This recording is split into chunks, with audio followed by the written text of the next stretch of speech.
Blessed and happy Monday to all of you, my dear friends, my dear brothers and sisters, my dear good people of God, faithful followers of the Daily Gospel Reflection with Father Jack.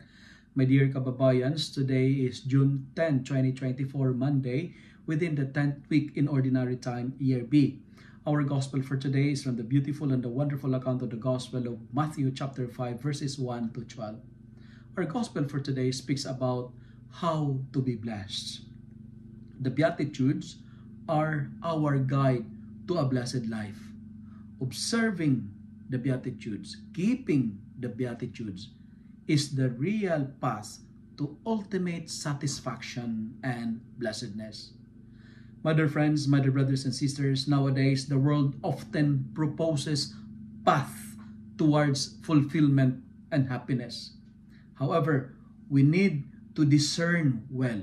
We need to have wisdom. We need to be careful so that we will not be deceived and fall into the trap of the devil.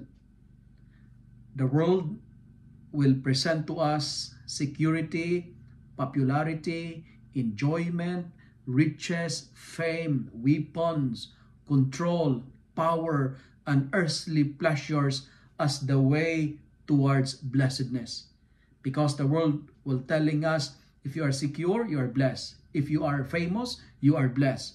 If you have more money, you are blessed. If you have lots of weapons, you are blessed.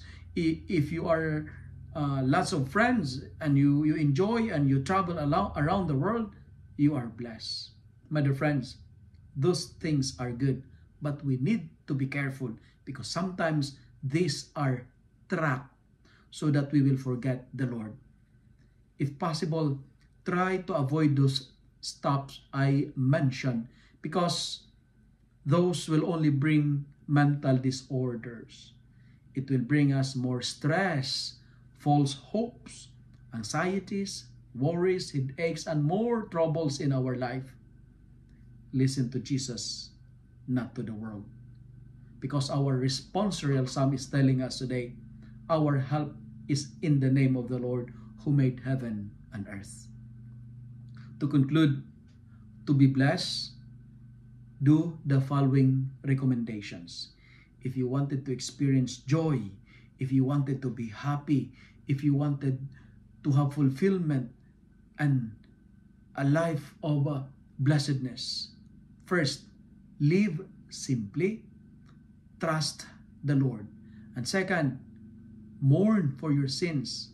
Be sad if you commit sins. Third, try to be meek. Fourth, be righteous. Fifth, try to be merciful all the days of your life. Six, be merciful. Let your hearts be pure. And seven, be a peacemaker. Love peace. And number 8, be joyful when you are persecuted for the sake of the kingdom. And that's the way to supreme happiness. That's the path, the password to blessedness. If you like and love this reflection, kindly share it with your friends, share it with your family. Make the Word of God viral so that many will be blessed. Amen.